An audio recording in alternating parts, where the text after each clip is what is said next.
Welcome to the latest in our series of Firm Optimist Talks. I'm Micheline Corr.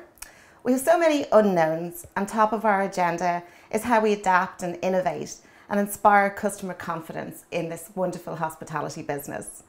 Today I'm joined by two legends in hotels and restaurants, here to share their views on the future of hotels and venues as we emerge into a post-COVID world. Welcome, Nicky Logue, General Manager of the Intercontinental Hotel here in Dublin, and from London, Richard Corrigan. You're both very welcome. Can I start by asking how you and your families are coping? Nicky, how are you, and what are your new routines? Well, thanks, Micheline, and thank you so much for the invite to join you and Richard. I'm doing well.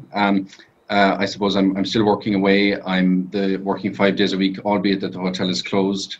My family are good, thankfully. Most of my family are in Clare. They're doing fine. My mum is cocooning in Ennis and strictly adhering to that. My brothers in Clare are finding it tough. They're in the hotel business too. Their properties are closed. They're reliant on a good summer, so they're worried about when they will reopen and what the impacts will be. My new routine, I suppose, is coming into work in the morning. We have a team of about 20 people on a roster that are really doing security, looking after future business, dealing with, I suppose, more so cancellations than reservations, unfortunately. But look, I think a lot of the business wants to move to later in the year, and as time goes on, a lot more want to move to next year. So we're dealing with that. But I'm trying to be positive, and I'm worried. I'm worried for the team that are out there and not knowing what's happening. But look, I'm trying to be positive and trying to get in a bit of exercise and stay fit. Richard, with your London restaurants, Bentley's, Corrigan's, I think you're in Bentley's today, Daffodil Mulligan closed, along with your Irish property. What are you valuing a little more with your additional time in lockdown? Well, I think, having making Virginia Park Lodge in Ireland so beautiful over the years and putting all my energy into planting, more planting. We just put in 2 gardens in the last 2 months, believe it or not, a winter and a blueberry. And I just looked at my own garden up in North London, and honestly, it was the most embarrassing thing you could ever look at. And I was always a little garden proud. And I must say the power hose has been out. The hot composter is now working brilliantly. I'm trimming, I'm planting, I'm tidying, I'm keeping myself busy. I'm going to be totally honest with you. I think the first 3 weeks I was in shock. There's no question about it. Even as a seasoned professional, I literally was in shock, and I had nothing to say to nobody. Honestly, that's how bad personally I took it. I think I'm out of that stage. I'm feeling positive. I'm feeling a little bit more optimistic for the future.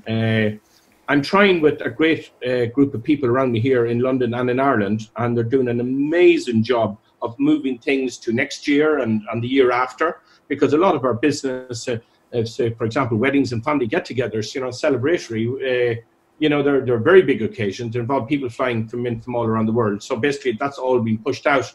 And I think my sister Deirdre and Kieran up there, and Owen, our chef, who's taken on a big job in the gardens, and they've done incredible. They're very impressive, I have to say. Very impressive indeed. Here in Mulligan's, my son just came back from Hong Kong to head up Daffodil Mulligan's, the opening. Absolutely brilliant opening. I found a little niche, Irish, little cool, fun, cheeky. It's something I just wanted to do. I found a really nice opening. The view's fantastic, all of that. And of course, along came COVID. Bentley's is mothballed along with Corrigan's Mayfair. And now we start the hard work of negotiating and talking very, very honestly to our landlords in London, and of what the new horizon is going to look like, and what can we do. There's suppliers to be paid. There is staff to find work for. There is a future, and we need to look at every avenue and to see, and to feel what that future is going to be. And Richard, how do you contrast the approach to COVID-19 in Ireland and the UK? How do you think the government supports for hospitality businesses and employees actually compare? Yeah, well, I think the British government acted quickly, and they had that wonderful lady from Unite Union was very much involved in the whole furlough payment scheme. And I think, only for that, we really would need help. more than help, just mental health. It would have cracked us. And I think the initial part, open, not open, and then 4 days later, no, we advise you not to go to restaurants, and then a few days later, close your restaurants. I mean, it was a bit haphazard. I think honestly, Ireland has shown everyone that it's well capable of looking after the interests of the citizens in a very orderly and brilliant manner. And I mean, with the employment payment from the government, you know what I mean, for all those who've been made kind of, you know, just work has ceased. I think Ireland has acted very, very quickly, but like every scheme in the world, it will come to an end. And you know what I mean? And what comes after that? Is it a universal social payment to people? We just, you know, we can't have everyone just unemployed. Here in Ireland, we're 50 days into the closure of almost 90% of our hotels. Nicky, what would you urge the government to do right now? I think, in fairness, as Richard mentioned, I think in fairness, the government have acted pretty quickly in the crisis. And I suppose from a health perspective, they've tried to act. But from a business perspective, I think they've acted pretty quickly with the COVID payments that the people are getting. So I think that'll need to be extended because this is not going to be sorted very quickly. So I think that's the first thing.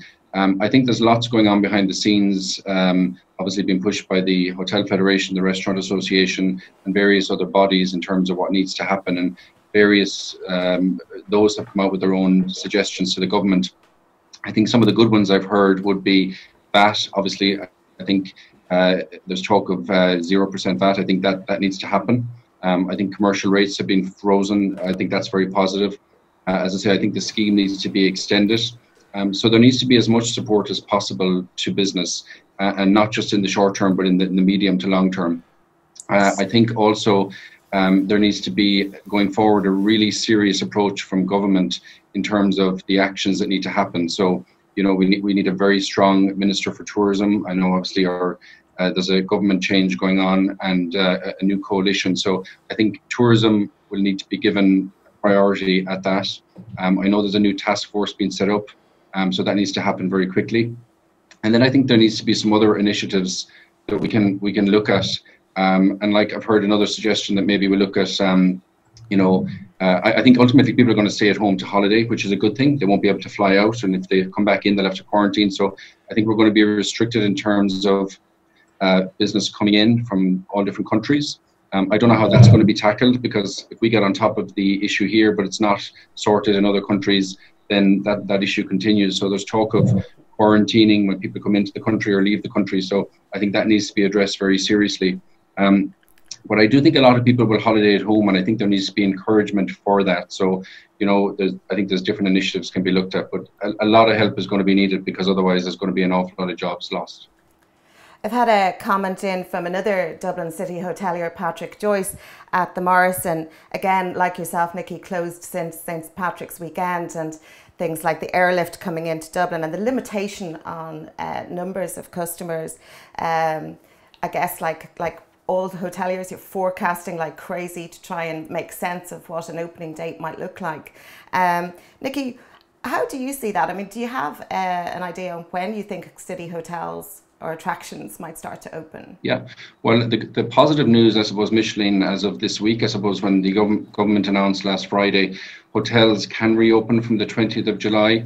I'm pleased to say that we're looking at reopening towards the end of July, around that date, obviously the Monday the 20th. So that is positive news. I think we're going to be opening obviously at very low levels. We'll be getting the word out there to the public that we will be opening. I have had lots of people ask me when we're reopening. They're keen to get a break. So I think now that we have a date in mind, I think that's good. I don't think every hotel will open. I'm obviously part of, our hotel is part of the MHL collection. We'll be opening probably half the hotels that we have within the country. We have 12 hotels, so probably 50% of those will open initially between Dublin, Limerick and Galway, and then assess how business is going and move on from there, I suppose. But the good news is we are reopening, but I'm expecting that it's going to be at quite low levels, because it's going to be mainly domestic business, Northern Ireland, Southern Ireland. So really we're going to be staffing according to that. And then I suppose what remains to be seen is in terms of social distancing, how many attractions would be opening. You know, I suppose a lot of people that come to Dublin would be looking to go to the Guinness Storehouse, Dublin Zoo. Will they be open? Won't they be open? And what will there be for people to do? So there's lots of questions still to be answered. There's the whole thing then around social distancing and how the hotel will operate. There's talk of hotels having to restrict the amount of occupancy they have. And that will be set down by the government, because I suppose if we're running at 100% occupancy, 208 rooms, your lobby could be full, you know, the bar could be full. So we need to manage that. So I think there's a lot of work to do between now and the 20th of July when we actually open and then comply with everything that's required of that. I mean, we're quite fortunate that we've got good space here in the hotel, so it's probably somewhat easier for us. We have a large restaurant, large lobbies, large public areas, and I guess that's probably why it's one of the reasons we're going to reopen first. But I think a lot of other properties are going to have big challenges around that. Excellent. I agree with you, and Niall Gibbons has been talking about how we'll begin by experiencing our local areas and then our regions before we travel internationally. So as we become a staycation, Richard, your stunning acres of woodland and lake are where I want to be, and perhaps in ways you're ahead of the curve there with your woodland huts, which are ideal for self-isolating. And I see that you're on the local produce being delivered into those huts for guests to cook for themselves. It sounds idyllic. And what are your thoughts on when you might reopen at Virginia Lodge? I think we are looking at some class up a start again in September. I think we probably have to say goodbye to most of our business for this year and look at salvaging a lot of it back into next year. We will basically try probably on weekends, you know, to have maybe long weekends, of course, in our beautiful Shepherd's Huts down the lakefront. You know, we're looking at all options, you know what I mean? But frankly, I have personally wiped this year out, you know what I mean? Whatever business is there, if it's a handful of events or whatever, that might take place in maybe under 100 or whatever, I'm not too sure. But I think most of our business now will go into next year. And I think we have to accept that. Niall Coffey's been in touch from Harvey's Point, General Manager at Harvey's Point. Good to hear from you, Niall, and great to hear that your wedding business is rock solid with the dates pushed out. Are you experiencing that, Richard, push out on the wedding dates? We are. We have my sister Deirdre and Kieran have been working really, really hard. I mean, we had a lot of course, we had a lot of bookings from abroad, from Australia, from the UK, from America. And of course, they're all automatically going into next year. And luckily, we only do a certain amount of events at the lodge as well. And we're kind of very fussy about that. So we have dates to push people around. So, you know what I mean? It's fine so far. But it means, you know what I mean, there's only a certain amount of new business you can bring in for next year. So we're pushing most of this year. I think we'll go into next year. Great. Let's talk about social distancing and our food and beverage operations. Question in for you, Nicky, from Manuela, who I'm sure, Richard, you know Manuela's Secretary General of Eurotug. Just what is there a positive there for you, Nicky, as we see a rise perhaps in hotel dining because you have the larger space? Yeah, Micheline, that is a fair point. I suppose, as I mentioned, we're fortunate that we have large spaces. Our restaurant is quite big. We've already just changed it actually this morning in terms of social distancing and how it will fit. So I think there might be an opportunity there. And whether people will be anxious to go into the city and smaller restaurants, I think we might have the edge over there. Same with our lobby. It is probably one of the few positives we have, because I think otherwise, with social distancing, you know, it is going to have to be leaving spaces off, leaving tables off. So it's every second table. We're currently in the process of actually refurbishing our lobby as we speak, and we had done it out to maximize seating in that area. So we're going to leave it as it is. We'll obviously take out some tables, but you know, I suppose ultimately we're going to have less people in there, and that just needs to be managed. So I think social distancing is going to be here to stay. I think, you know, having said that, I think it needs to be managed in such a way that people, if they're coming to a hotel, they don't want to feel as if they're going to a hospital. So, you know, we have to do it in a nice manner, and I suppose in our case to a 5-star level. So I don't envisage having lots of stickers on the ground, and I think we need to do it in a subtle way as much as possible. But I think it's going to be very evident that there's going to be a lot more sanitation, there's going to be a lot more cleaning all the time, and I suppose giving the customer confidence that, obviously we were always a clean hotel, but I think people are going to expect more than that now, and particularly with the bedroom. So I think that's going to be a challenge and a cost. So there's all these things that we've got to deal with. So I suppose there isn't a huge amount of opportunity about social distancing, particularly for smaller venues. There's only challenges. But as I said, as you mentioned, in our restaurants, there probably is an opportunity there. This week we heard from Chef JP McMahon from his restaurant group in Galway, and Jeremy King, of course, at Corrigan & King and the UK, saying that the 2-metre distancing and proposed guidelines for restaurants are unworkable and uneconomic. Richard, what's your view on social distancing? And can I also just add in an add-on there? Do you think the nature of the food that you serve will change post-COVID? Oh yeah, I think there will be a much more simpler approach because of staffing levels. There's no question about that.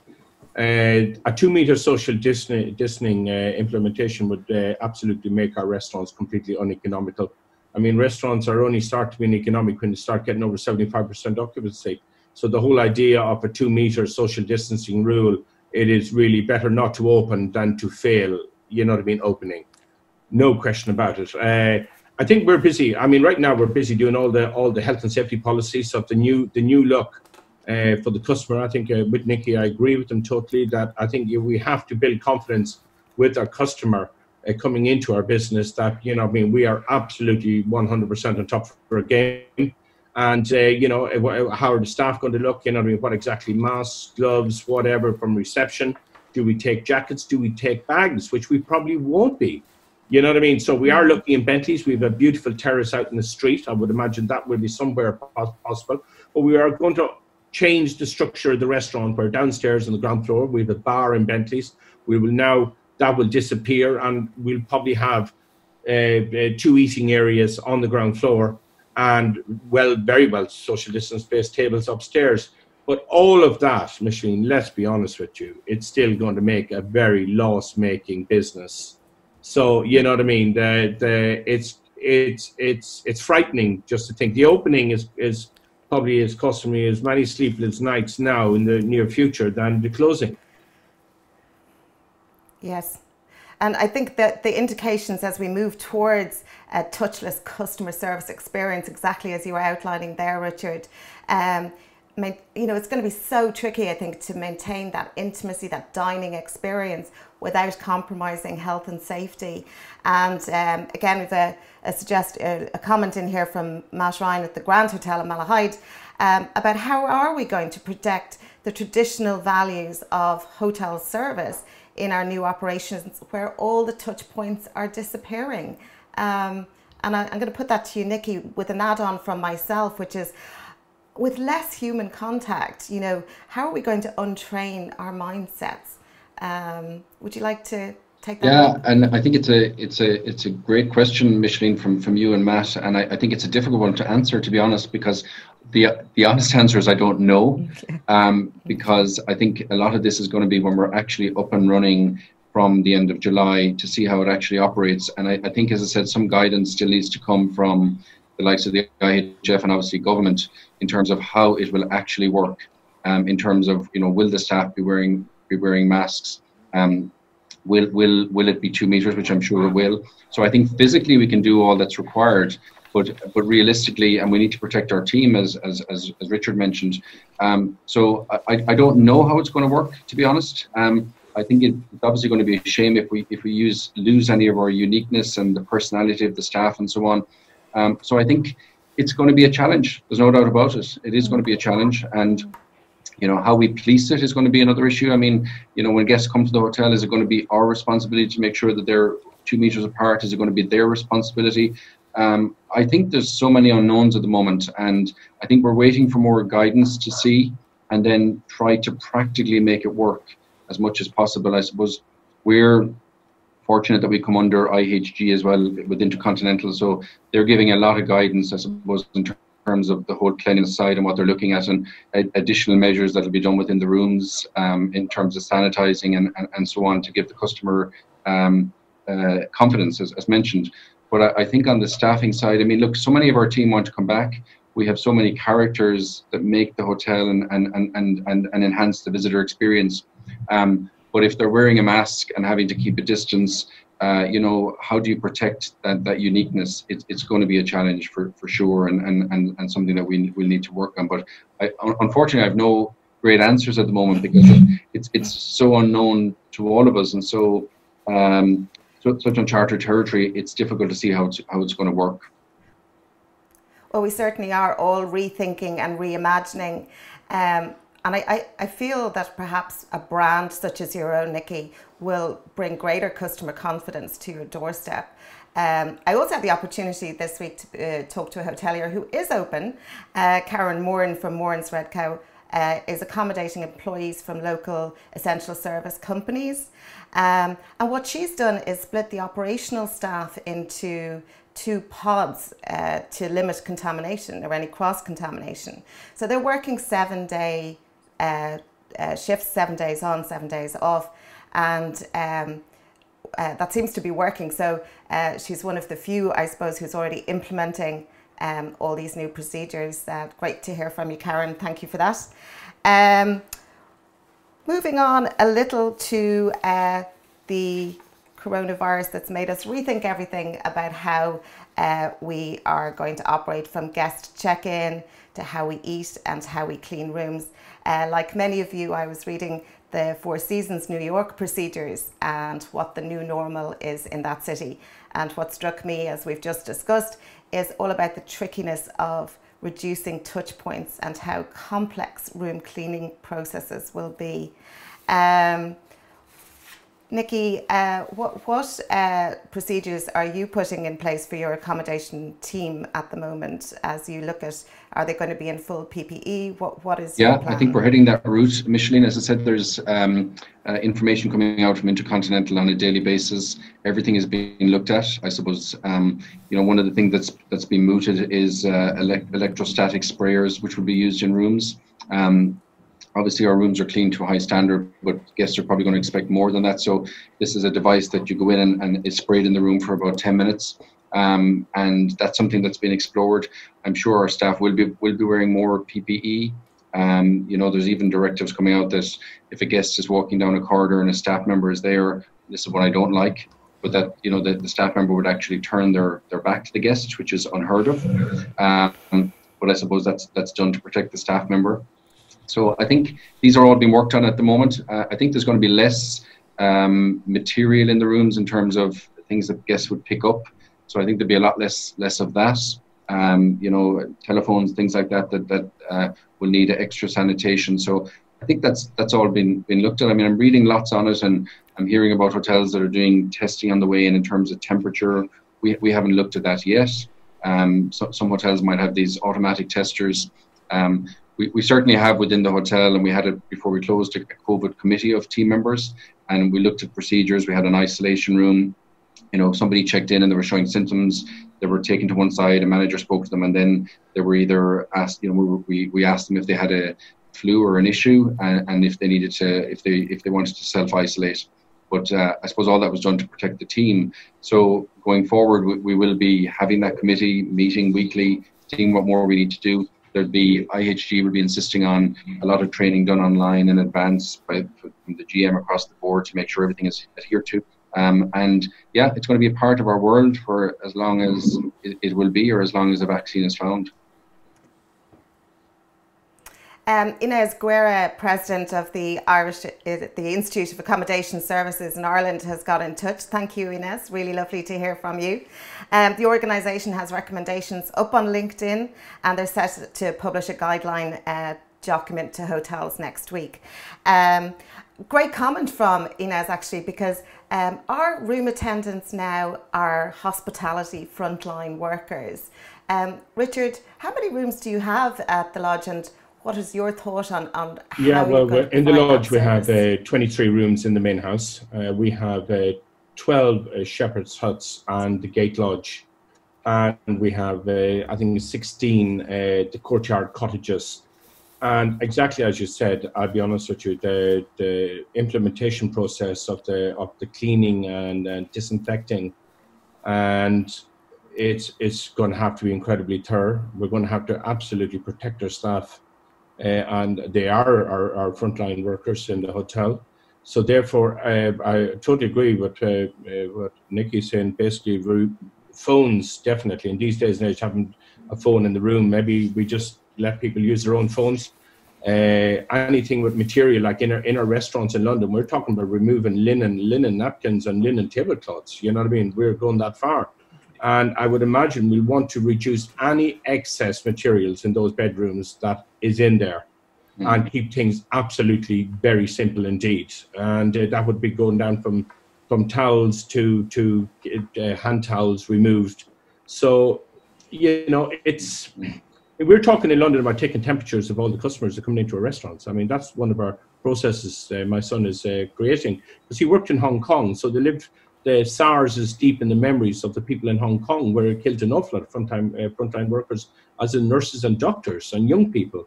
So, you know, when you see people from Hong Kong going around over the years with mouth coverings, they've done it from a reason of 10 years ago. That fear was still in their mentality. So, you know, we are talking about, you know what I mean, temperature checking our customers. No question about it. I think it's going to be a necessary must. Nicky, I certainly want to be positive during our conversation, but the luxury market report doesn't seem to be rebounding in the China market. What's your read on that? Yeah, that seems to be the case, and I've been on many calls with STR, and I suppose that is a fact.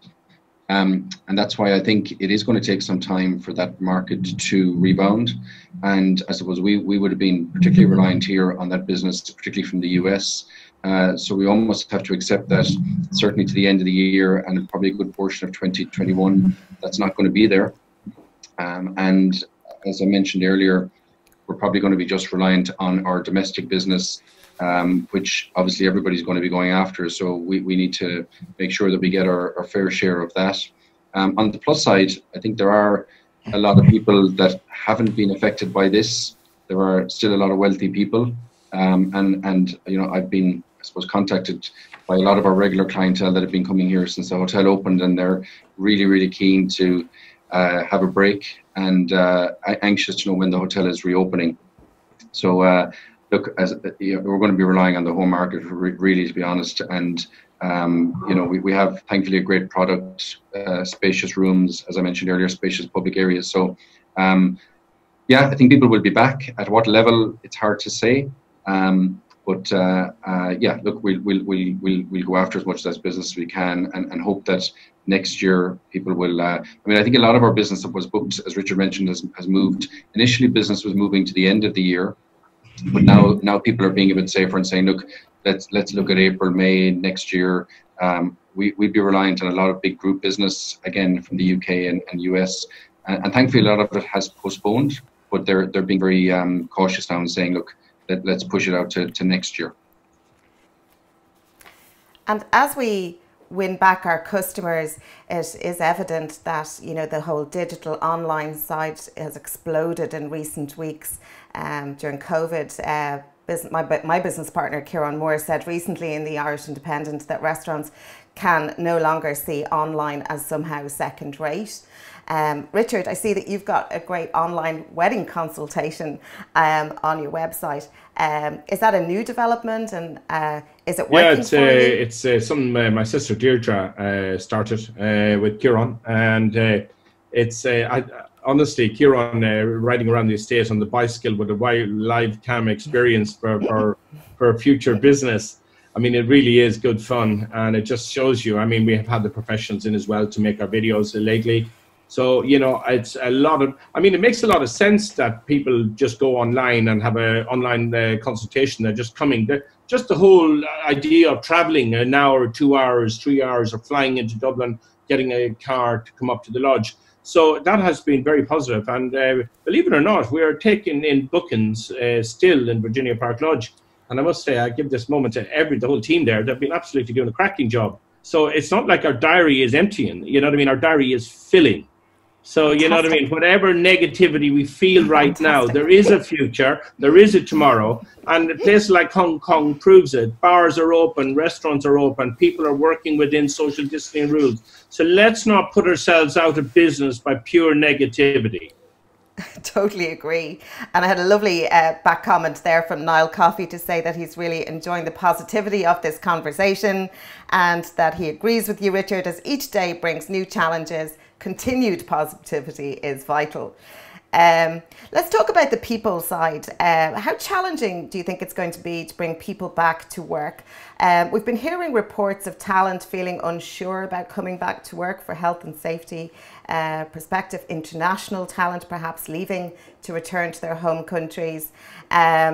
Richard, do you see that there will be a recruitment need when hospitality reopens its doors? Absolutely. I mean, be gentle with me. I've always had great difficulty paying checks to anybody, you know what I mean, really. But, you know, really, when you're looking for key personnel, Micheline, you've been brilliant. I'll be honest with you, you've found some great people. And, of course, you know, I'm such a nice taskmaster to find it impossible to stay around me too long. And because we're very exacting, you know. And I'm nervous. I'm nervous for the team. I'm nervous for expectations of salary expectations. I'm nervous for what you need to live in a city like London. From traveling to work is £14 every day. You know what I mean? Your apartment will cost you maybe 150 a week, you know, whatever. So I'm very, or more, a lot more. So I'm very nervous of the cost of living and working in a city like London. And their expectations, we might be able to fulfill those expectations. You know, we've been very generous with bonuses over the year, and you remove them from the salaries, Micheline, you know what I mean? Mm-hmm. It would make living in London very hard work. So why would you want to live in a city? And all the stress surrounding a city where maybe you can go home to where you came from, maybe even Poland or Sweden or Germany or France, and just take some class of a job within the hospitality sector with an awful lot less stress and probably, you know what I mean, maybe a better lifestyle around it. So I think city restaurants and city hotels are going to find staff. And sorry about that. You okay? You okay? And Nicky, how are you maintaining confidence in your team and communicating with them during the crisis? I mean, I'm keeping in touch with my firm colleagues through Zoom and weekly calls. How are you doing that? We're trying as best as possible. I mean, I think, look, ultimately our team are so vitally important to us and have been throughout the many years in the hotel that we've been so busy. And we've worked very hard to build a great team. And again, with your help, Micheline, on many occasions. Like Richard, I'm worried about the team. I worry about them every day. As mentioned, we only have a very small team at the moment. I had a call yesterday with my senior team and we were discussing the reopening, and I said to them, you know, very sadly, you know, some will be back quickly, some will be back later, and some sadly won't be back. And it's a very sad reality that I suppose we're going to be so dependent on seeing how the business levels go. And I suppose we were structured around having a particular size of business and turnover, and in reality that's not going to be the case for quite a while. So I suppose we're having to deal with that, but we are trying to keep close to the team. We have an internal system called Beekeeper where we keep updates. I send out notes regularly. You know, we're communicating now in terms of the reopening. I'm trying to look at a reopening team and what we will need and try and build on that as the months go on. So it is a challenge, and I do worry for some of the team. I don't think we'll have a recruitment issue. I think we'll have an issue, unfortunately, with people that won't have jobs down the line, and we'll have to deal with that, and whether they return home or whether they look to other industries. I think that's a reality. Very sadly, I think actually for all of us, that's going to be the hardest part of this journey. We certainly have very tough decisions ahead, but I think it's been terrific to share today and to keep talking. I know many people like myself who are working from home, and these types of webinars are a great connection with our other industry colleagues. I know the channels are very busy today with lots of different webinars, so thank you to everyone who tuned into The Firm Optimist. My thanks to my guests, Richard Corrigan and Nicky Logue, for taking the time to be with us. I really had a great time talking to you guys, and I hope everyone enjoyed listening to the latest in our Firm Optimist series. We'll have more to come, and if you liked this video, don't forget to share it. Thanks very much. Bye for now. Bye guys.